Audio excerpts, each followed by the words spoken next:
9 worst car brands that could collapse by 2026. What if the car you just bought becomes worthless before you finish paying it off? We're not talking about normal depreciation. We're talking about brands that might not exist by 2026. Dealerships closing, warranties becoming meaningless, and parts drying up completely. Right now, 9 major car companies are on life support, and most buyers have no idea. Some are household names you've trusted for decades. Others are luxury badges that promised prestige but delivered financial disaster. The worst part? The #1 brand on this list isn't just collapsing by itself, it's taking multiple other brands down with it. And if you own one of their cars, you need to hear this before it's too late. Number 9. Lincoln. Lincoln used to mean something. Presidential motorcades, town cars outside luxury hotels, genuine American prestige. But in 2024, Lincoln's US sales crashed to just 88,000 vehicles, down 27% from the year before. That's the lowest number in over a decade. The Continental, the MKZ, the entire sedan lineup, all gone. What's left are a handful of SUVs most people can't tell apart from regular Fords. Here's what should worry you. Ford moved Nautilus production to China, which tells you everything about where this brand ranks in their priorities. Meanwhile, Cadillac is pushing the Lyriq EV hard. Lincoln's electric plans? Vague timelines and concepts that never reach production. Dealers are quietly shutting down Lincoln showrooms or combining them with Ford stores. Fewer dealers means longer drives for service, harder to find parts, and weaker resale values. If you're financing a Lincoln right now, you might be making payments on a badge Ford has already written off. Number 8. Infiniti. Infiniti sold only 58,000 vehicles in the US during 2024, and that number keeps shrinking. This brand once challenged Lexus and BMW with genuine style and performance. Now, they're pulling the plug on the QX50 and QX55 by the end of 2025, citing tariffs and weak demand. What's left? A shrinking lineup sold through dealerships that increasingly share space with Nissan. When a luxury brand loses its standalone showrooms, it's already over. You can't charge premium prices when your car sits next to a Nissan Sentra. Infiniti's parent company, Nissan, is drowning in its own problems. They're cutting thousands of jobs, closing plants, and posting billions in losses. Infiniti's strategy? Chase ultra-wealthy buyers with expensive SUVs and hope for the best. That's not a growth plan, that's a managed retreat. Parts are taking longer to arrive, service quality is declining, resale values are falling faster than comparable luxury brands. Number 7. Jaguar. Jaguar made one of the boldest moves in automotive history, and it's backfiring spectacularly. In 2024, they discontinued almost every model they built. The XE, XF, F-Type, E-Pace, I-Pace, all gone. Only the F-Pace remains. Their plan? Go fully electric with ultra-luxury vehicles starting at $125,000, sold online only. No dealerships, no test drives, just trust us with 6 figures. The problem is, nobody trusts a brand that just deleted their entire product line. European sales in April 2025 told the real story. Jaguar sold 49 cars across an entire continent. That's a 97% collapse year over year. The rebrand didn't help. They replaced the iconic leaping cat logo with a generic J in a circle and launched a campaign filled with fashion models instead of actual cars. Fans hated it. For anyone who owns a Jaguar right now, the future looks uncertain. Dealer networks are shrinking rapidly, service support is getting harder to find, and when the new electric models finally arrive, they'll be so expensive that the average Jaguar owner won't recognize the brand anymore. Number 6. Maserati. Maserati's global sales dropped 57% in 2024, falling from 26,600 to just 11,300 vehicles.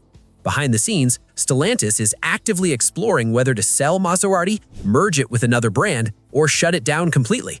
They brought in outside consultants to figure out if this brand is even worth saving. Depreciation is brutal. Even Maserati's Halo supercars are dropping 30% in the first year. If a 6-figure exotic loses value faster than a Honda Civic, the market is screaming a message. Planned new models have been canceled, engineering budgets slashed, engineers reassigned to other Stellantis brands that actually have futures. Dealers are closing or getting absorbed, where Maserati becomes the car nobody pushes. Add in 25% tariffs on imported vehicles, and Maserati's pricing becomes impossible to justify against Porsche or BMW. If you finance a Maserati today, you could still be underwater on that loan before you've made a dozen payments. Number 5. Genesis. Genesis entered the luxury market with a smart strategy: undercut the Germans on price while matching them on features. For a few years, it worked. But in 2024, US sales fell 15% to just 69,000 units, and the momentum has stalled. They still don't have a real dealer network. Most cars are sold through Hyundai dealerships, which kills the luxury experience. Promised standalone showrooms have been delayed repeatedly. The G70 sedan was supposed to be a BMW 3 Series killer, but it's aged out. The G90 flagship looks impressive, but almost nobody buys it because when people spend $90,000, they want a badge with heritage. Genesis doesn't have that yet. Their EV, the GV61, arrived with underwhelming range and a price that made buyers choose Tesla or Audi instead. Consumer Reports shows reliability concerns creeping in. Software bugs are being reported, and the brand still feels like Hyundai's experiment. If Hyundai shifts focus to their Ioniq EV brand, Genesis could quietly fade away. Number 4. Alfa Romeo. Alfa Romeo makes cars that enthusiasts love to talk about, but almost nobody actually buys. While the Mazda CX-5 flies off lots, Alfa's Tonale sells at an 8-to-1 disadvantage. Passion doesn't pay the bills, and Stellantis knows it. Investment in new Alfa models has been cut to almost nothing. Promised future vehicles have been cancelled. Engineering projects delayed indefinitely. Dealers are removing Alfa Romeo showrooms and blending them into Fiat or Jeep stores. Parts take longer to arrive, service becomes harder to find. When a brand is fading, financing companies tighten their terms. Interest rates creep up, resale values crater. Alfa Romeo's depreciation is some of the worst in the luxury segment, which means anyone buying a new Alfa in 2025 could still be paying off a car from a brand that doesn't exist by 2026. Number 3. DS Automotive. DS is supposed to be France's answer to BMW and Mercedes. The problem is, almost nobody recognizes the logo, and the few who do aren't buying. Dealers need to sell around 50 vehicles per month to stay profitable. Many DS locations are lucky to move 18. That's not a business model, that's a countdown to closure. Depreciation tells the real story. A DS vehicle can lose 65% of its value in just 3 years. Compare that to a BMW 3 Series or Mercedes C-Class, which hold value far better. The danger multiplies if DS disappears by 2026, which is extremely likely. You'll be driving an orphan car.